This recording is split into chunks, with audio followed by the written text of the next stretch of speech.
Chair, what I'm saying is that, Honorable Speaker, what I'm saying is that I'm aware that Article 2-3 has been breached before.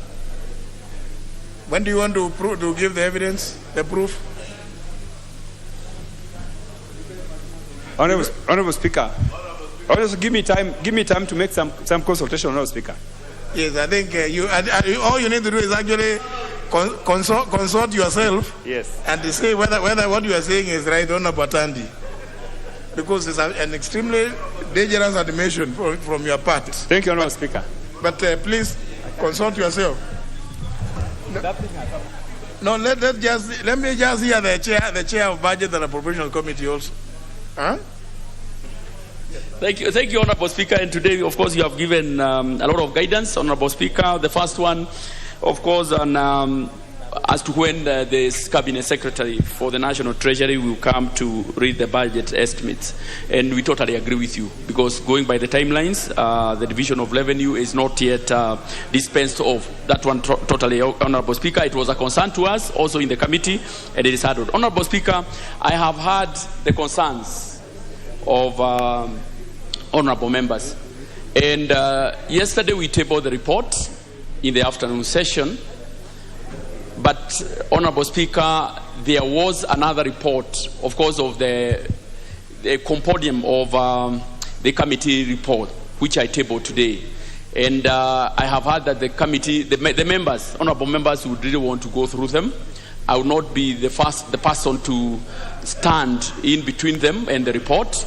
And I humbly accede to that, Honorable Speaker, that they can go through the reports, so that when we will be debating the supplementary, which can be tomorrow afternoon, Honorable Speaker. I think that is sufficient time for them to go through the report, and then we will be able to debate the report tomorrow. So, Honorable Speaker, I am magnanimous, and I say that I accede to that, so that at least we give the members an opportunity to go through the report. I humbly submit. Now, there are still some hands up. Is that the Honorable Nyamita? Thank you, Mr. Speaker. And I rise to say, probably, Mr. Speaker, before you give us guidance, and I agree with the points that have been raised by Honorable Duale, and we actually look forward to him presenting, maybe tomorrow afternoon or the day as you may guide, the facts of the breach of the Article 2-3 in excess of 10%. And I actually think, Mr. Speaker, what Honorable Atandi was referring to, yes, it is a matter of fact that this House, actually under the chairmanship of Honorable Kimani Ichung'wah, that we have exceeded the 10% by program, but not of the overall budget. And that is what still obtains in this particular budget. Mr. Speaker, I wanted to ask, Honorable Kutunyi is distracting you.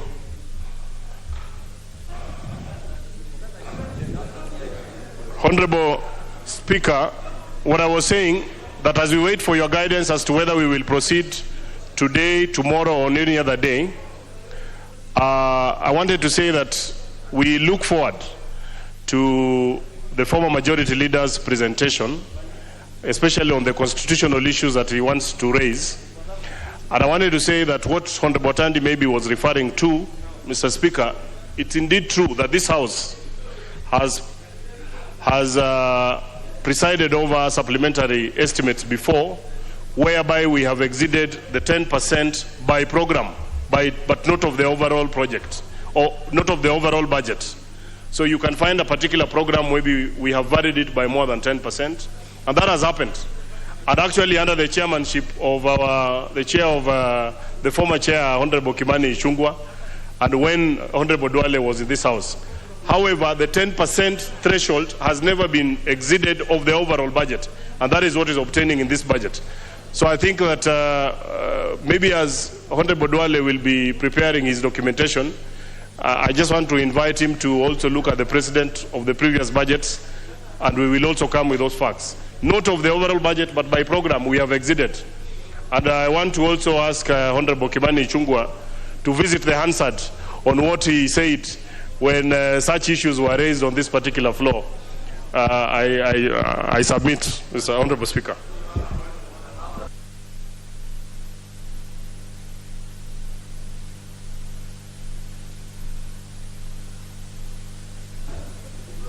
Honorable Murugara. Thank you very much, Mr. Speaker.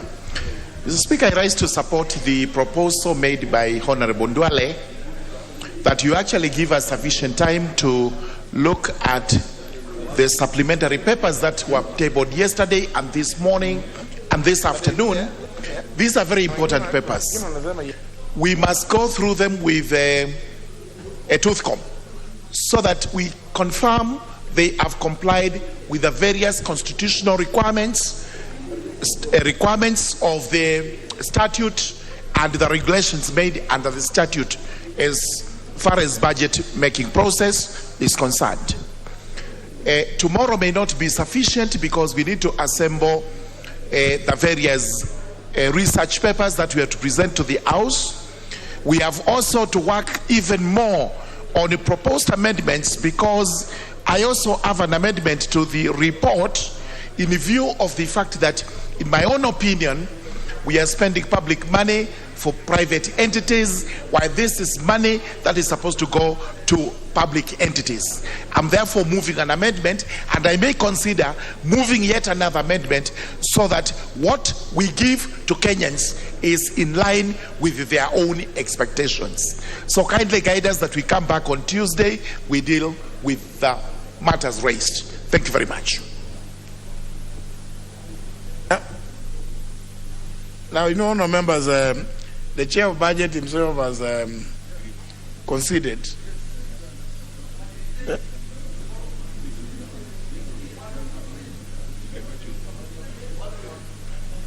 But as to when it will come, leave it to me. But even as you make your intervention now, bear in mind that the chair of the committee has acceded. And if you use pleadings, Honorable Ochieng Odhiambo. Mr. Speaker, thank you. I rise to support the sentiments by Honorable Kajwang. I think it's good hygiene that the recommendations of the committees are taken in cognizance when the budget committee is making changes. It's inappropriate that the budget committee can go into the energy committee report and fail even to take one recommendation of that committee. What I wonder is why was there a need for the energy committee then to meet? If in their wisdom they already knew what they wanted.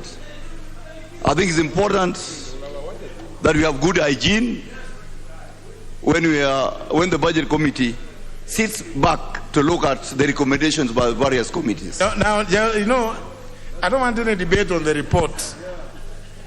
It's the issue of the request to step down this business, and the chair has acceded to that. Now, when you go to the details of the report, it's the same thing which I have told the Honorable Duale. If he intends to raise it, you raise it maybe before the debate commences. Yeah?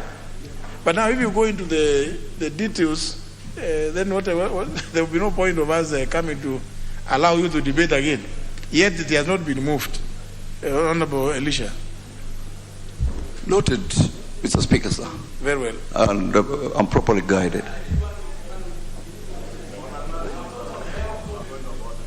Now I see the chair of agriculture, Honorable Tiren.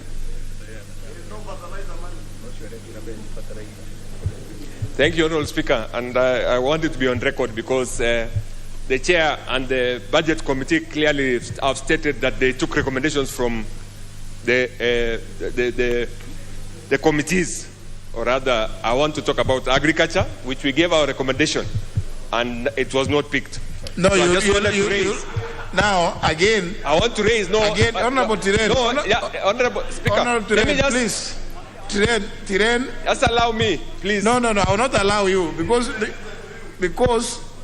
if you listen to what I have said, I have your don't go speaker, to sir. the, don't go to, you know, you could go.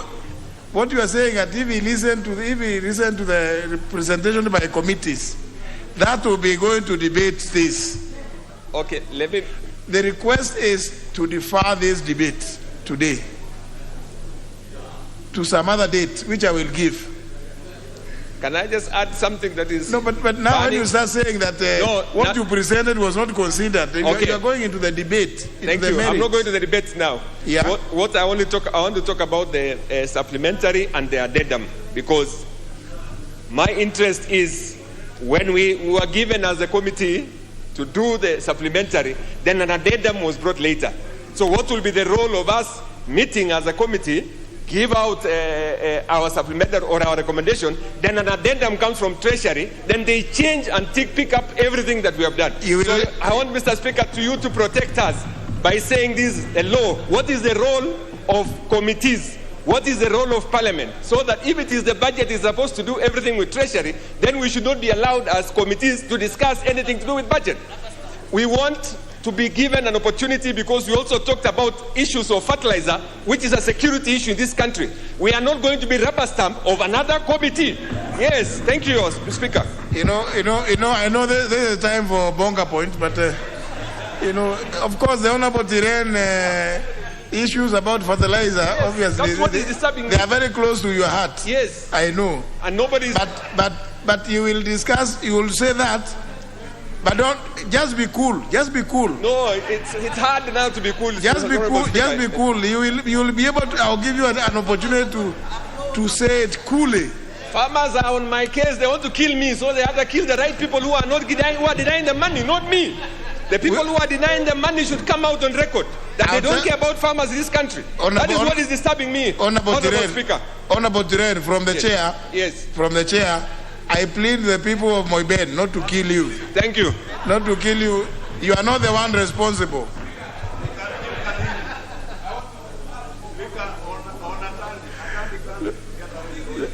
Honor members, now, I thought we had already Honorable Makali.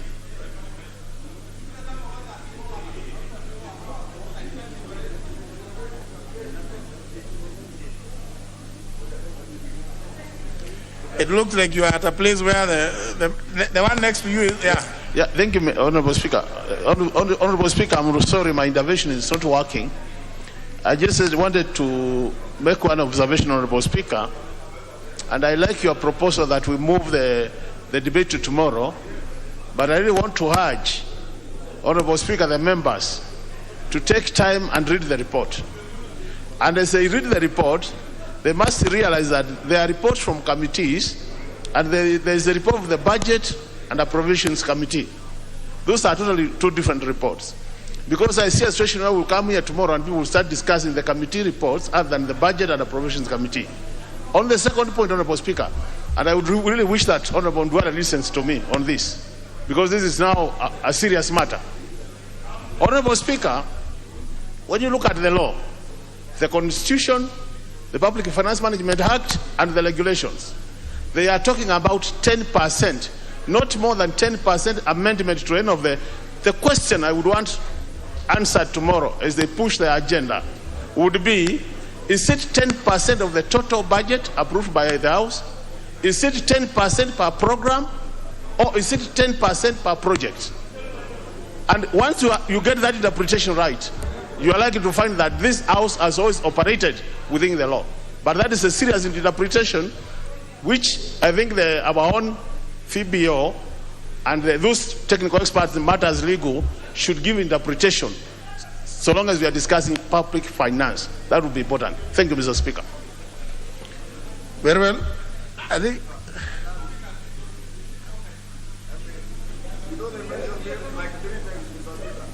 Now, I don't seem to... There's a member who is... Honorable Nzengu. You see, I think he's in an unusual place today.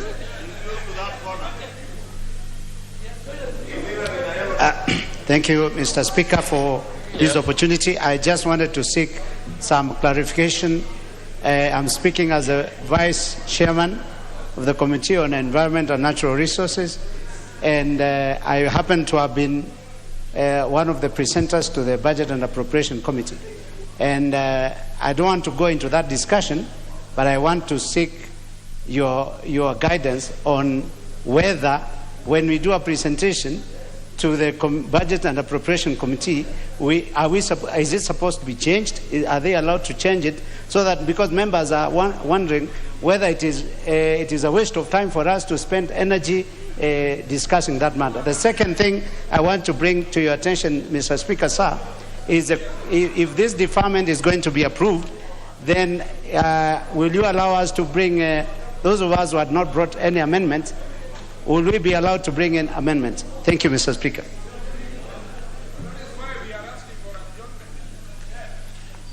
Now, honourable members, I think for avoidance of doubt, just in case somebody may have thought that what I was paraphrasing was not correct, this is Article 114, Clause 2, because it has a bearing on what you are raising, Honourable Nzengu. If, in the opinion of the Speaker of the National Assembly, a motion makes provision for a matter listed in the definition of a money bill, the Assembly, which is the National Assembly, may proceed only in accordance with the recommendation of the relevant committee of the Assembly,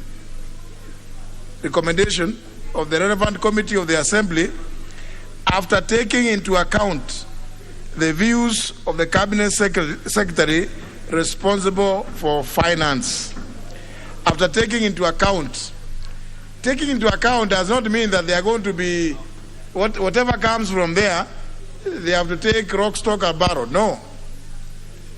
They can take into account, just like you go doing public participation. Everybody will tell you we need bridges all over Kerio Ferry. Will you do it? So, but you take into account those views, and you then consider what it is what are the resources, what is your resource envelope, what is the size, what is prudent in the circumstances. Therefore, similarly, the Budget and Appropriations Committee, which has been determined by this House to be the relevant committee referred to in the Constitution, will make recommendations to the House after taking into account the views of the Cabinet Secretary responsible for finance. But remember, the House will proceed to consider on the basis of recommendations. But remember, they are recommendations. So the Honorable Nzengu, if for whatever reason you think that what you presented to the Budget and Appropriations Committee has not been captured properly, you can disagree with that recommendation of the committee. But then what will be required of you is to raise numbers. Isn't it? Yeah. You must be able to persuade a majority of you to agree with you, to override the recommendation of the committee. So honourable members, it is very clear. So, given what has, even the views that are coming through, honourable members, I think it's only fair that the request by the Honourable Ishungwa and with the concurrence or accession by the Chair of Budget and Appropriations Committee be granted, so that we stand down this business. And because I saw some compendium of documents, and I think it's only fair also members pay attention to what has been said by Dr. Makali Mulu, that most likely in the compendium of documents that have been tabled today, some of them will be reports from various departmental committees. So you may go and read yours and see what it says relative to the recommendation made by the Budget and Appropriations Committee. And I think so that we give everybody as a chance, because you are all aware of what the people are saying out there, so that everybody gets a chance, including the member for Kapuchai. I defer debate on this motion to Tuesday next week. So you have enough time, honourable members, to go through all the reports, including those from the Budget and Appropriations Committee, so that in fact it helps, so that even when the chair is moving and the vote is being seconded and all these other amendments, because I have approved those amendments which do not appear in my opinion. Remember again, clause 2 says, if in the opinion of the Speaker of the National Assembly, not any other. If in the opinion of the Speaker of the National Assembly. So again, it is subjective, but my opinion will be exercised very, very, very sparingly, bearing in mind that at the end of the day, decision in the House is by a majority. It is not to impose my views. So if you think that I have, and I think that's what I want the Honorable Tiren, who is threatened with Manda, because I know I have seen your amendment, but surely your amendment would require that you go back to the committee and the CS National Treasury. Yours is different from these other amendments that I've seen. I think they have seen 7 or 6 others, which almost are in the realm of vehemence. Move this from this to the other to this, and say things like those. Those may not require the involvement of the National Treasury. So please, just because there is ample time, Honorable Tiren, have a sitting with the Chair of Budget, look through, and indeed every other member who cares to follow matters to do with budget. I imagine that most of the members who are here are the ones who care to understand and follow matters to do with appropriations, funds being expended and how they are expended. But of course, I know even those ones who are not here, who are right in the village, they are telling them we are dealing with this matter. But you represent everybody, those of you who are present. So let's defer this matter to Tuesday next week.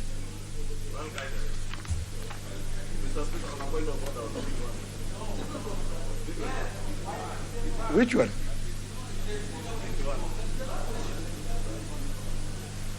What has happened to the member for Kikuyu? He has too many points of orders. Thank you, Honorable Speaker, for your indulgence.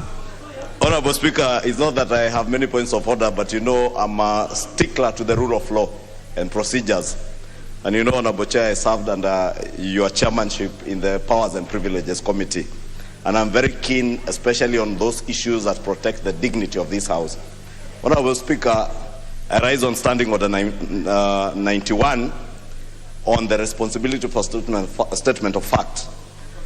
In view of what the Honorable Samuel Atandi said, that this House has set a precedent of going against the provisions of Article 223, Honorable Speaker, and it would be very unfair to this House, Honorable Speaker, if we let what Honorable Atandi said escape without him either bearing responsibility and tabling the facts as you properly guided him, and because he may think this is an engagement on a WhatsApp group that is very fond of, Honorable Speaker, he must know when we come to transact business on the floor of the House, it is serious business. And he cannot in any way allude that the House has acted ultra via the Constitution, Honorable Speaker, and maybe he should stand guided by what the Honorable Nyamita, a very well-schooled member of Parliament, Honorable Speaker, who said that indeed, if within a particular department or ministry you go beyond 10%, so long as you don't exceed the 10%, overall in the budget, Honorable Speaker, that then could be a case that you can cite, but he cannot say that in relation to what the Honorable Duale was raising, that the House has set a precedent. Because it's very dangerous tomorrow if it goes on record that the House has set on has a precedent, such a precedent, Honorable Speaker. Tomorrow, another cabinet secretary will table estimates that go beyond the 10% provision provided for in the Constitution and cite what the Honorable Atandi said, that there is a precedent set. If that remains in the record, and I wanted to beg, Honorable Speaker, that either the Honorable Atandi withdraws that particular statement and apologizes to the House, or we take the necessary action, Mr. Speaker. Honorable Atandi, you know you are responsible for the accuracy of the statements that you utter on the floor of the House. Chair, thank you very much. Honorable Speaker, thank you very much. Indeed, Honorable Speaker, what I said, which I would like to repeat, is that there is a precedent in this House where the House has breached 10% threshold on programs, actually, and that's what I said, Honorable Speaker, that I was going to seek for clarification. No, Honorable Atandi, don't try to be clever. You never said about programs. You know, that one you have just picked from the Honorable Mark Nyamita. So please don't borrow things which were not in your head. Now you have borrowed what is not. Say you have been educated by the Honorable Mark Nyamita. I mean, you know, it's not good to plagiarize. Honorable Speaker, as I said, I was going to look for proof, and that I would like you to give me more time. How much time? You give me more time so that I'll be able to give more clarification on it. No, Honorable Atandi, you have said, you remember the answer to bear you out.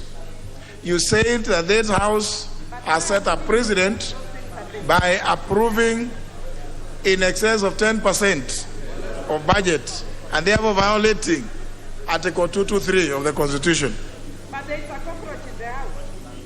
Honorable Speaker, I would like to respond to this issue tomorrow. I would like to respond to this issue because the standing order allows me to respond tomorrow.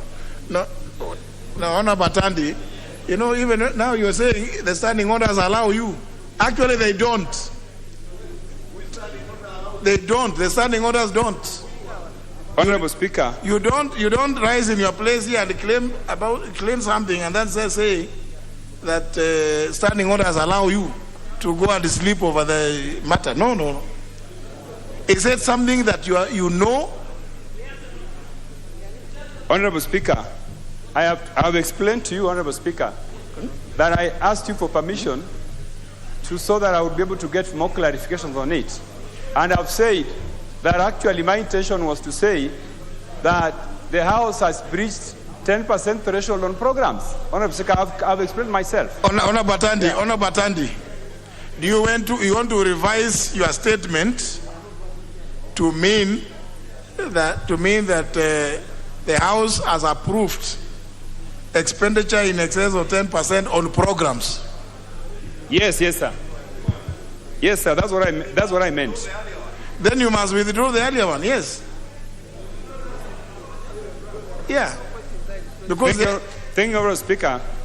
I want to say that what I meant is that the House has breached 10% threshold on programs and not on the overall budget. Therefore, I withdraw the other one. Thank you. Very well. Very well.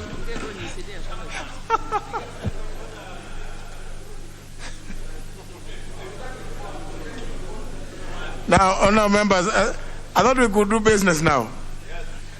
Why is it that the House now is these days the House is in the mood of just general debate about nothing? It is, we are in the season. Member for Nyando, you appear to be in that mood also. Yes, Honorable Speaker. Honorable Speaker, thank you very much.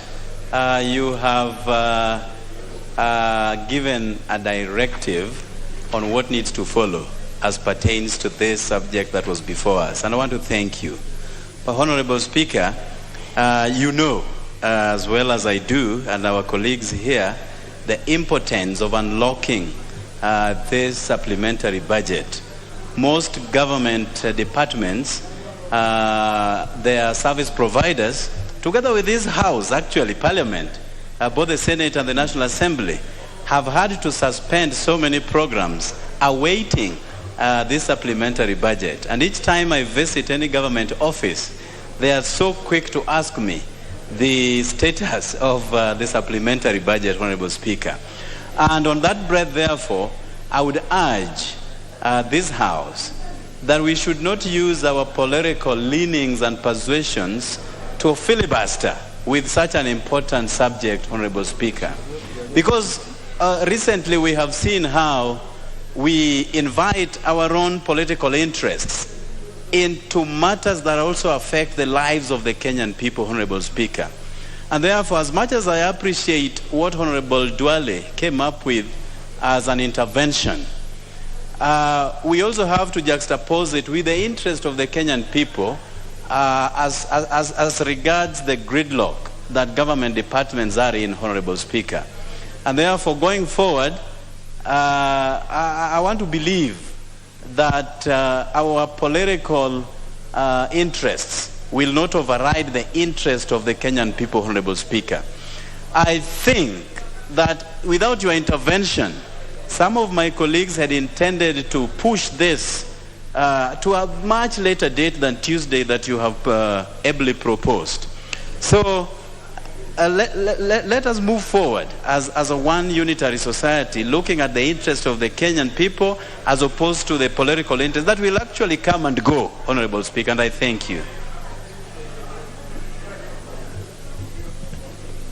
Now, members, I believe these other interventions are now overtaken.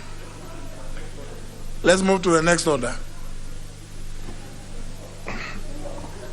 Order number 10, Committee of the Whole House.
Order, honorable members.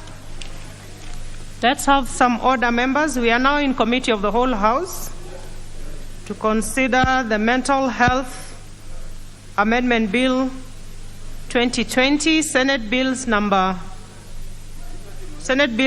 28 of 2020.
Order, members. We are now ready to proceed.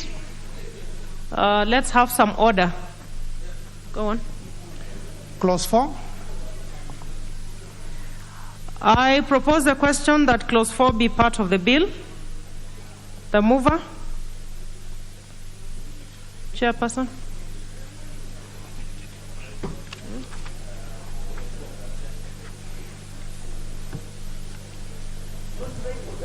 Thank you, Madam Chair. Madam Chair, I propose that clause 4 be part of the bill.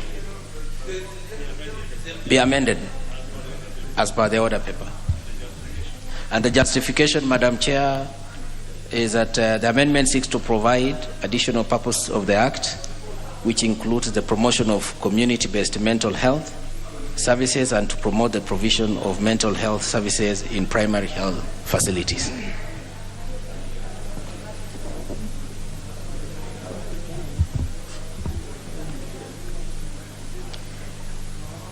I propose the question, which is that clause 4 be amended as proposed by the chair.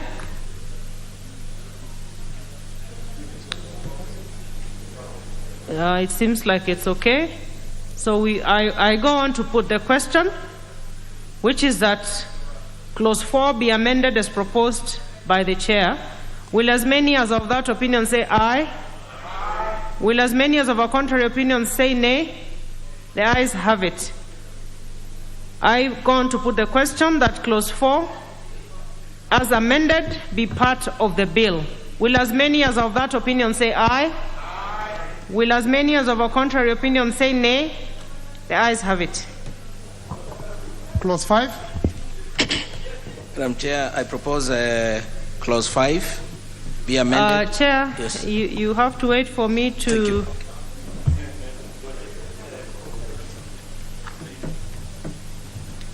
You have to wait for me to propose. I propose the question, which is that clause 5 be part of the bill.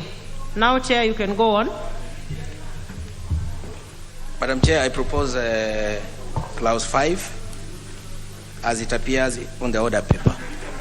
Be amended as it appears in the order paper. Yeah. Yeah.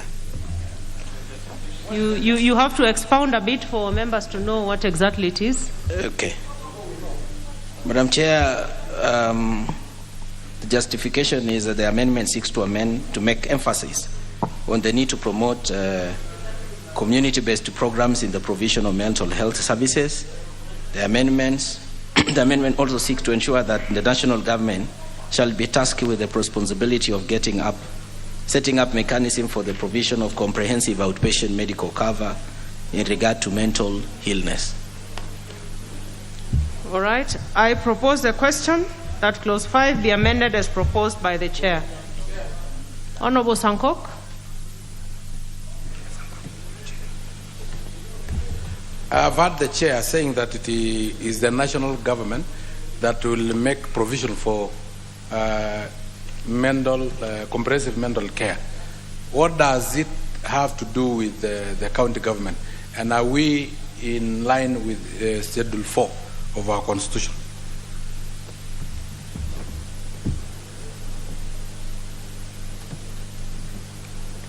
Chair.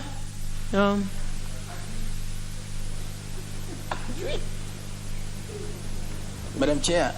Do you need time to consult? No. Okay. Madam Chair, I think perhaps maybe for clarification is that this is one of the specific functions of the national government. And then two, when you talk about comprehensive health cover, it's again the function of the national government because we are borrowing from UHC, Universal Health Care. So that is the justification. And then two, Madam Chair, it doesn't affect the functions of the county on health. Thank you. Honorable Sankok, is a clarification enough? Of course, not enough. an honorable chair, you are saying comprehensive health care is with the national government. We are talking about mental health. Now, there are drugs that we'll be using in mental health. Who is in the custody of those drugs? I believe it is the county government, because county government referral hospitals and other health centers are within the purview of the county government. So now, does it mean the national government will have to transport drugs specifically for comprehensive health care? Because I've been informed by Honorable Kimunya, the majority leader. I think there is a confusion here. And we have to give the county government their function and their resources for those functions that should go to the county government and should not mix them. Maybe Dr. Nyikal, you're a member of the committee. You can assist the chair. Chair, the comprehensive care is referring to actually insurance cover. And the insurance cover, as we know now, particularly NHIF, is under the national government. And what has been realized is that a lot of people with mental illness are actually not covered. So we are actually expanding the policy to ensure that the insurance cover now includes people with mental illness. And that is the context in which, and therefore I as a committee, we support these amendments. Honorable Sankok. Chair, do you want to add something? Let the chair. Yes. And Madam Chair, I think it is also very important for members when we are discussing this, they need to read the whole document. There was a time we tabled the report, so they should have gone through the whole report to understand what is it exactly. Because the section is collaboration with the county government, the national government, if you read the whole of it. This was enriching as the way Dr. Nyikal has just put it. So the county government, in collaboration with the national government, they still play the role. Thank you. Honorable Sankok. What Honorable Nyikal, Dr. Nyikal, who is my senior, have said really make a lot of sense. But what Honorable Kutunyi is saying is even making us more confused. You know, when you talk about the comprehensive health now, meaning that what was meant is health insurance cover. What is so difficult in putting it as comprehensive health insurance cover rather than saying it comprehensive cover, you know? No, comprehensive health insurance cover. So that we know it is an insurance. It's not about, because if you say comprehensive cover on mental health, it means the mental health must be covered comprehensively in terms of counseling, in terms of medication. So let us just be specific on comprehensive health cover. So I think the chair can agree with me. So are you supporting? You're supporting? Now I support. Okay, good. Let's move on. I go on to put the question that clause 5 be amended as proposed by the chair. Will as many as of that opinion say aye? Aye. Will as many as of a contrary opinion say nay? The ayes have it. I go on to put the question that clause 5 as amended be part of the bill. Will as many as of that opinion say aye? Aye. Will as many as of a contrary opinion say nay? The ayes have it. Clause 6. No amendment on this one, and I propose the question that clause 6 be part of the bill. And I go on to put the question that clause 6 be part of the bill. Will as many as of that opinion say aye? Will as many as of a contrary opinion say nay? The ayes have it. Clause 7. I propose the question that clause 7 be part of the bill. Chair?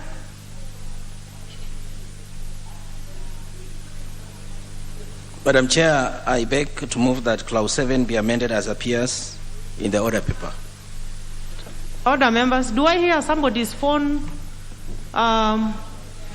playing a clip? Order members. Order members, please remember you're in chamber. Honorable Kutu, go on. I want to give a justification Madam Chair, the amendment seeks to provide qualification for the persons of the board, as well as to provide that the 4 persons nominated by the Cabinet Secretary shall not be public officers. The amendment also seeks to include Principal Secretary responsible for health and finance into the membership of the board, who are necessary members of the board for the provision of sector-specific technical knowledge and expertise.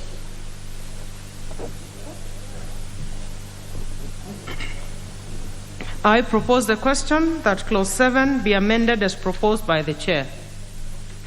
Honorable Sanko.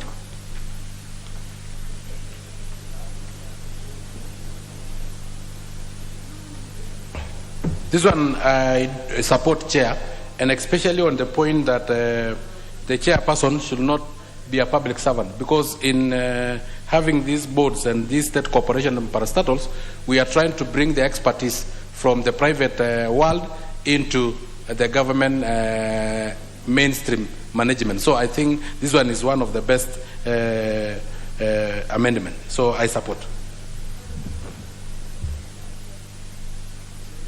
I go on to put the question, which is that Clause 7 be amended as proposed. Will as many as of that opinion say aye? Aye. Will as many as of a contrary opinion say nay? The ayes have it. I go on to put the global question that Clause 7 as amended be part of the bill. Will as many as of that opinion say aye? Aye. Will as many as of a contrary opinion say nay? The ayes have it. Clauses 8, 9, 10, 11, 12, 13, 14, 15, 16, 17, 18, 19, 20, 21, 22, 23, 24, 25, 26, 27, 28, 29, 30, 31, 32, 33, and 34. We have no amendment on these ones, and I go on to propose a question that Clauses 8 to 34 be part of the bill. And I go on to put the question that Clauses 8 through to 34 be part of the bill. Will as many as of that opinion say aye? Aye. Will as many as of a contrary opinion say nay? The ayes have it. Clause 35. I propose the question that Clause 35 be part of the bill. Chairperson?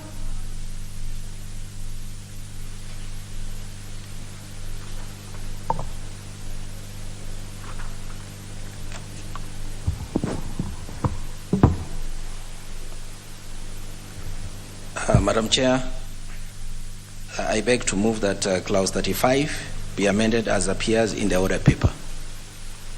The amendment seeks to ensure that transfer of patients will be done in accordance with the referral strategy guidelines with the approval of the person in charge. This will be more practical as opposed to requiring that the approval be done by the director or the county executive committee member.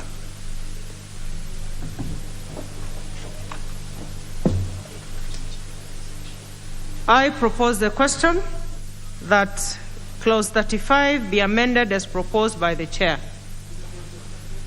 I put the question that Clause 35 be amended as proposed. Will as many as of that opinion say aye? Aye. Will as many as of a contrary opinion say nay? The ayes have it. I go on to put the question that Clause 35 as amended be part of the bill. Will as many as of that opinion say aye? Aye. Will as many as of a contrary opinion say nay? The ayes have it. Clauses 36, 37, 38, 39, 40, 41, 42, 43, 44, 45, 46, 47, 48, 49, 50, 51, and 52. They have no amendments. I propose the question that Clauses 36 through to 52 be part of the bill.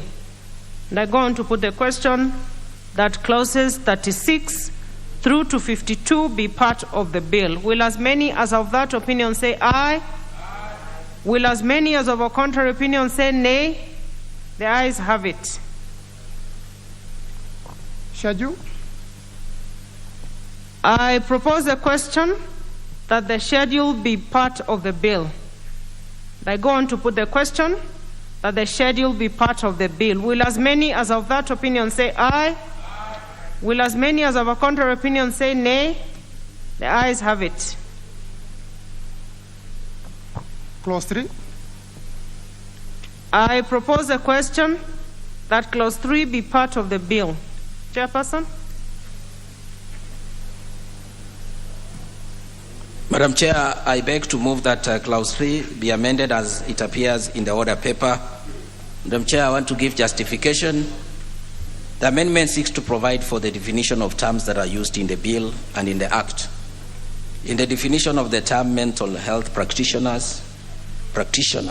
the amendment seeks to include medical practitioners, noting that the definition provides for the inclusion of other cadres within the health profession as mental health practitioners, but leaves out medical practitioners.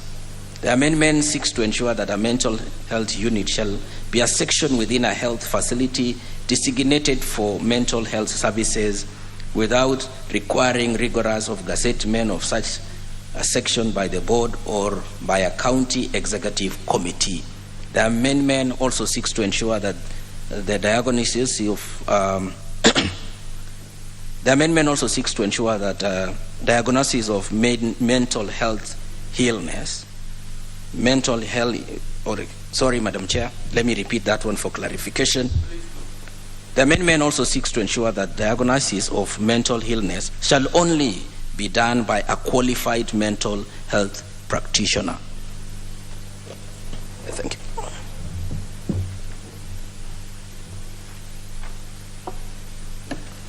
I propose the question, which is that clause 3 be amended as proposed by the chair.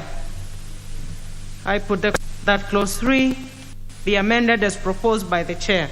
Will as many as of that opinion say aye? Will as many as of a contrary opinion say nay? The ayes have it. I go on to put the question that clause 3 as amended be part of the bill. Will as many as of that opinion say aye? Will as many as of a contrary opinion say nay? The ayes have it. Clause 2. I propose the question that clause 2 be part of the bill. And there being no amendment, I now put the question that clause 2 be part of the bill. Will as many as of that opinion say aye? Will as many as of a contrary opinion say nay? The ayes have it. Title. I propose that the title be the title of the bill. I go on to put the question that the title be the title of the bill. Will as many as of that opinion say aye? Will as many as of a contrary opinion say nay? The ayes have it. Clause 1. No amendment on clause 1, and I propose the question that clause 1 be part of the bill. And I go on to put the question, which is that clause 1 be part of the bill. Will as many as of that opinion say aye? Will as many as of a contrary opinion say nay? The ayes have it. I now call upon the mover to move reporting.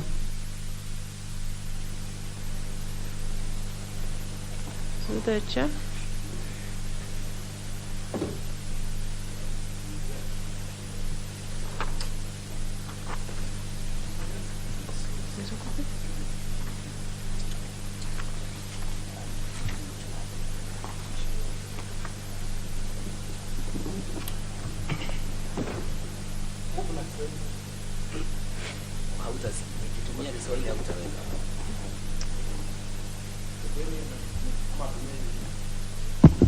Thank you, Madam Chair. Honorable Chairperson, I beg to move that the committee do report to the House its consideration of the Mental Health Amendment Bill 2020, Senate Bill number 28 of 2020, and its approval therefore with amendments. I go on to put the question for reporting, which is that the committee do report to the House its consideration of the Mental Health Amendment Bill 2020, Senate Bill number 28 of 2020, and its approval thereof with amendments. Will as many as of that opinion say aye? Aye. Will as many as of a contrary opinion say nay? The ayes have it.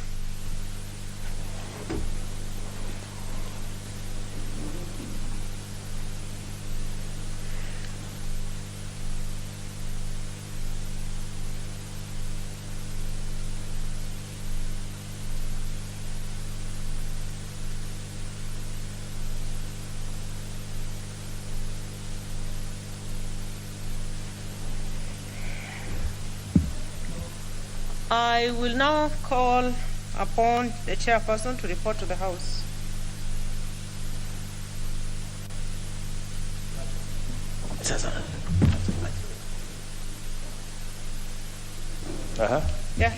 Honorable Speaker, I beg to report that the Committee of the Whole House has considered the Mental Health Amendment Bill 2020, being Senate Bill number 28 of 2020, and its approval thereof with amendments.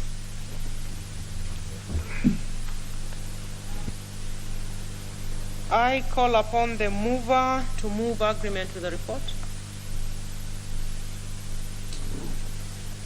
Chairperson? Chair. Madam Honorable Speaker, I beg to move that the House do agree with the committee in the said report, and I also request Honorable Nyekal to second the motion for agreement with the report of the Committee of the Whole House. Honorable Dr. Nyekal. Madam Speaker, I second.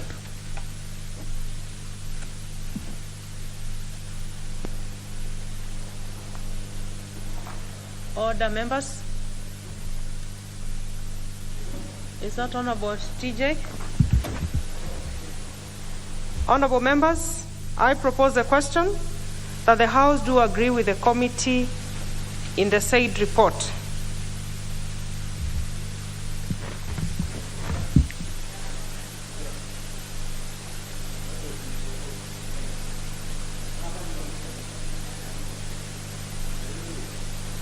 Honorable Millie? Thank you, Madam Speaker. I'm presuming this is a point at which I can comment. Thank you then. Yes, go ahead. Thank you, Madam Speaker. Madam Speaker, let me take this opportunity to thank the mover of this bill. Mental health issue is a very big problem in this country for a variety of factors. People are struggling. Some of the young people are addicted to drugs and all that, and creating a lot of issues of mental health. So I just want to congratulate the Honorable Senator who brought this, and congratulate her for beefing up what we already have. Thank you. Well in. Honorable Murugar.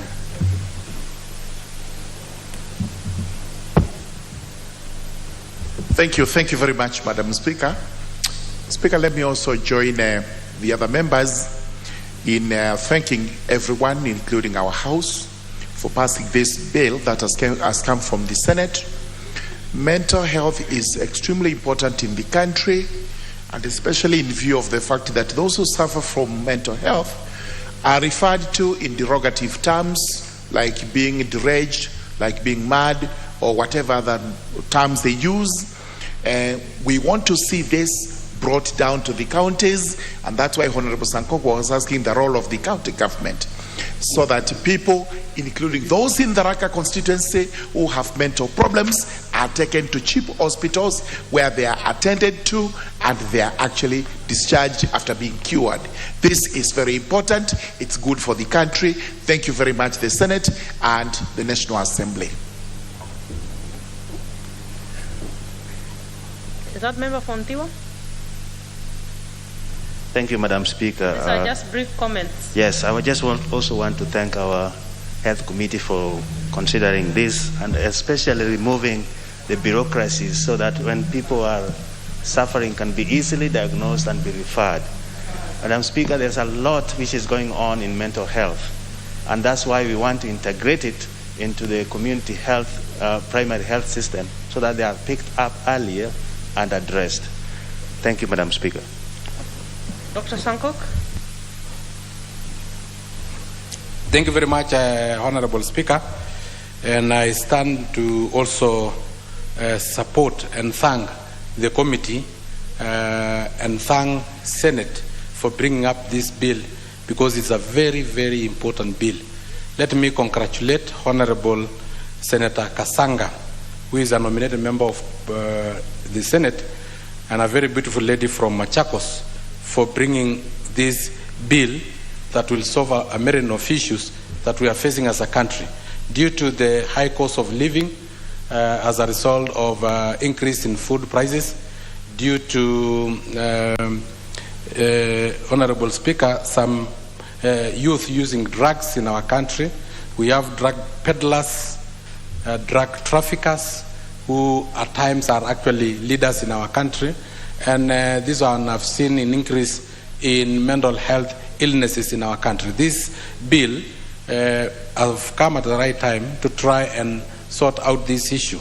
Recently, we were treated with shocking news that 10% of our disciplinary forces, especially police officers, are suffering from mental health.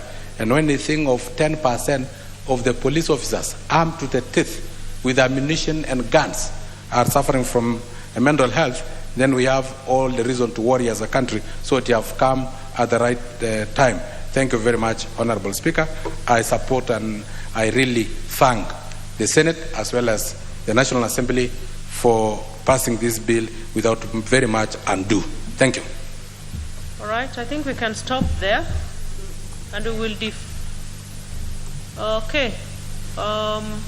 Member for, is it Kasipur? Kabondo Kasipur.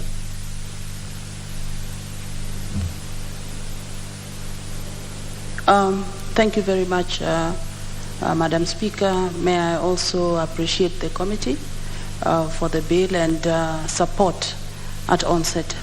Madam Speaker, this is a time, it's timely, and I want to say that it's about time that as a country we confront the matter of mental health.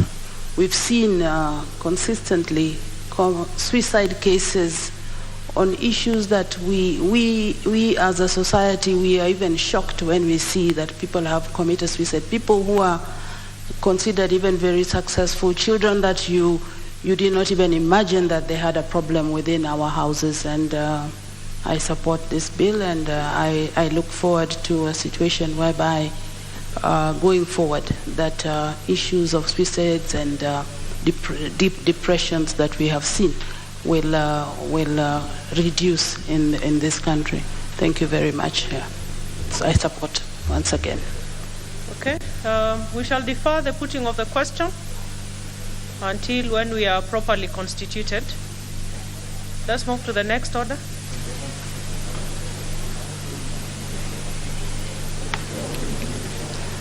Order number 11, the Elections Amendment Bill, National Assembly Bill number 3 of 2022, second reading. Leader of majority.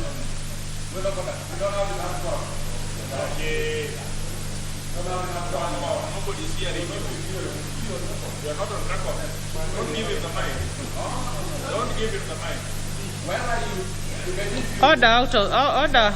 Honorable Sankok. Honorable Sankok.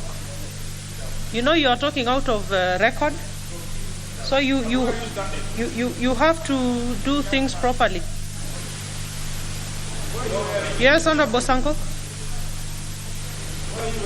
Thank you, Honorable Speaker, and protect me from TJ Kajwang, who is known as CJ Bonoko. But I will seek your services because I may contest for a presidential election, and if I lose, you will swear me in Uhuru Park. So, Honorable Speaker, looking at the House, we don't have enough quorum to transact any business. I think it's plain and clear. So I order for the quorum bell to be rung for 10 minutes.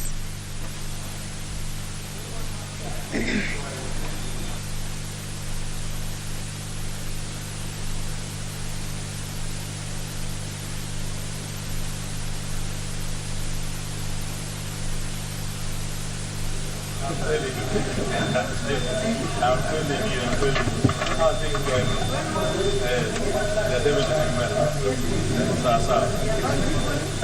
tunasukuma.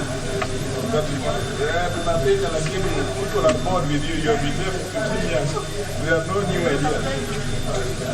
I'm telling you, because you told them just a few days ago, you told me the same thing. Yes. Nowadays I tell them, I told you but I did not guarantee. Now I guarantee.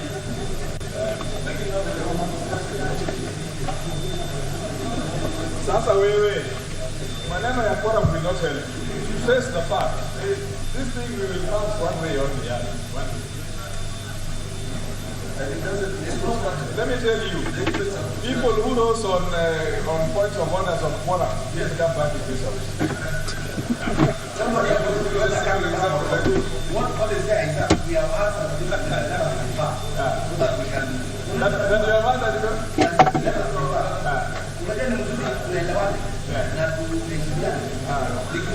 your biggest advocate there is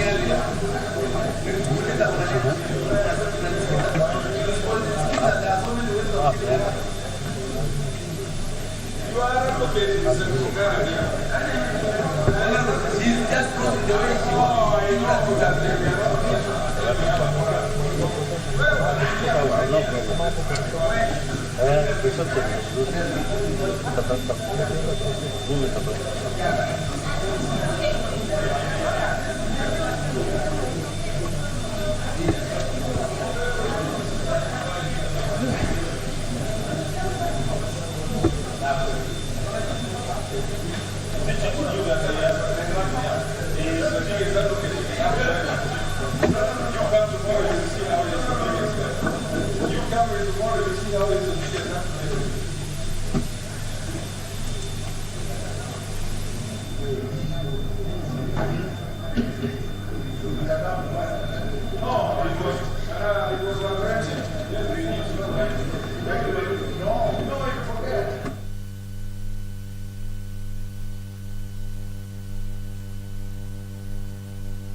Ni nani wewe?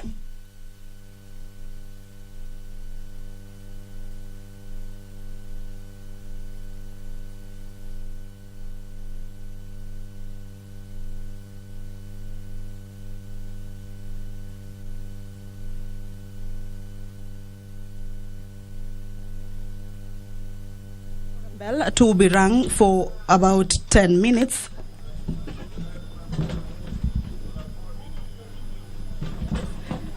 This is to allow for members to get back to the house for the house business to continue.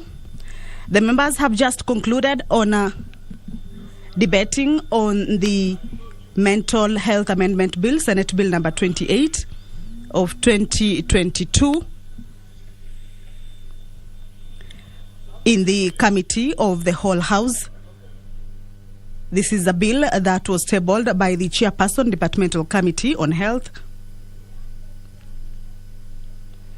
And it is a bill that members have just concluded on debating and considering some of the amendments that had been proposed on that bill.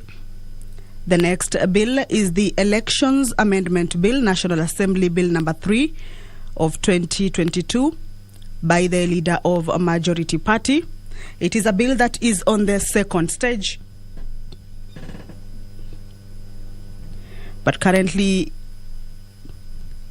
the House lacks the requisite number to proceed with the House business.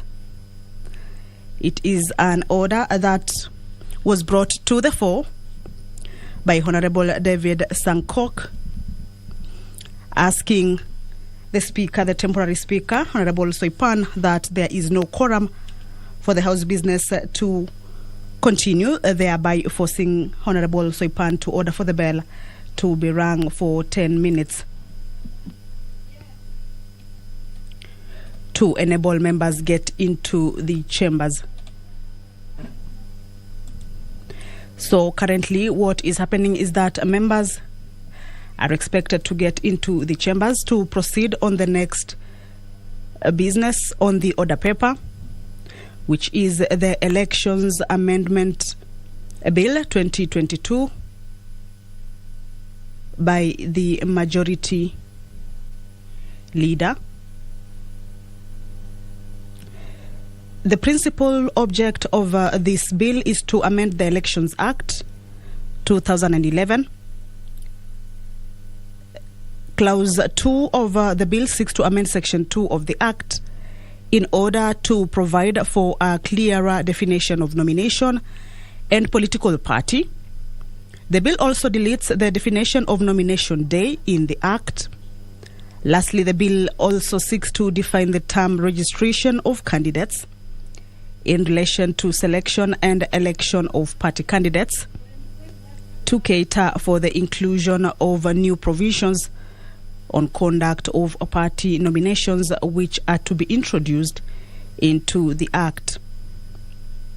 As you can see at the entrance of the chambers, members are slowly getting into the chambers. Remember, this is an important bill that members are expected to be in the chambers to give out their views on this bill. Clause 3 of the bill seeks to amend Section 5 of the Act to provide that a person must present a valid Kenyan passport during registration as a voter. This is a bill on the floor of the House. It is on the second stage. The Elections Amendment Bill, National Assembly Bill number 3 of 2022 by the Leader of a Majority. That is the next business on the floor of the House. The House has just completed debating or discussing the amendments and the proposals on the Mental Health Amendment Bill, Senate Bill number 28 of 2022 by the Chairperson Departmental Committee on Health, where the Honorable Soipan, who was the chair during that committee of the whole House, deferred the question, saying that the House should have enough quorum for the question to be put, and thereby moving on to the next order, which is the Elections Amendment Bill, National Assembly Bill number 3 of 2022. It is a bill by the Leader of Majority Party. Clause 4 seeks to repeal Section 6, subsection 2 of the Act. Clause 5 seeks to amend Section 7 of the Act to provide for qualifications for transfer of registration. Clause 6 seeks to amend Section 8A of the Act, which relates to the audit of the register of voters, by deleting subsection 3 as it makes reference to the first general election after the commencement of the Election Laws Amendment Act 2016. The provision required the Commission to engage a professional firm to conduct an audit of the register of voters for the purpose of the first general election. Currently, the quorum bell is underway. It's a 10-minute quorum bell that is meant to allow members to get into the chambers to continue with the business of the day. Earlier on, members ventilated or gave their opinions on a number of bills. There was the Election Campaign Financing Amendment Bill, National Assembly Bill number 37 of 2021 by the Chairperson Constitutional Implementation Oversight Committee, whereby a question was put for the bill to be read for the second time. There was also a motion on the report on the first supplementary estimates for the financial year 2021-2022, where members proposed that this particular debate be deferred to a later date to give members enough time to go through the report by the Budget and Appropriations Committee. This is the report on the first supplementary estimates for the financial year 2021-2022. Again, forcing the Speaker of the House, Justin Muturi, who was presiding over that particular sitting, to defer the debate to next week, Tuesday. Members also proceeded on a committee of the whole House to look at the Mental Health Amendment Bill, Senate Bill number 28 of 2020.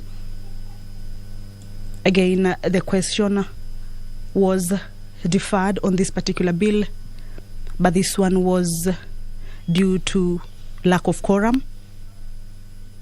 So what is currently happening is that the bell for the quorum of the House is currently underway. It's a 10-minute quorum bell that should allow members to get into the chambers to continue with the House business. What is before the floor of the House currently is the consideration of the Elections Amendment Bill, National Assembly Bill number 3 of 2020, that has been tabled by the leader of Majority Party. It is a bill that is on the second stage. It will go through the second reading this afternoon.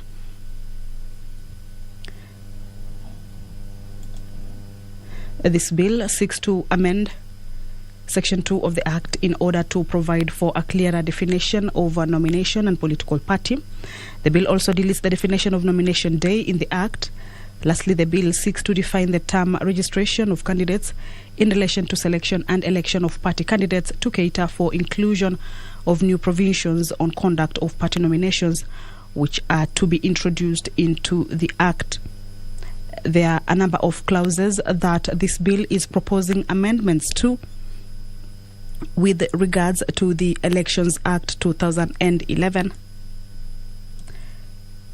Clause 7, 8, 9, 10, 11, 12, 13, 14.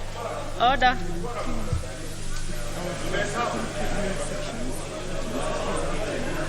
Unless you're counting the seats. Honorable Langwenyi. Order, members. We have not met the threshold, so fortunately or unfortunately, we have to adjourn. Order.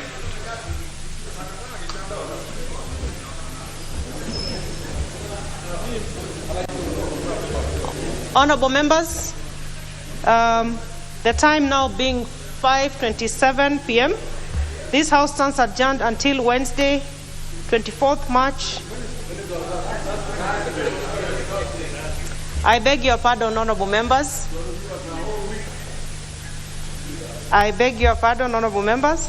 The time now being 5:27 p.m., this House stands adjourned until Thursday, 24th March at 2:30 p.m.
Are you an aspiring candidate in the upcoming general elections? Do you want your agenda and manifesto to reach your voters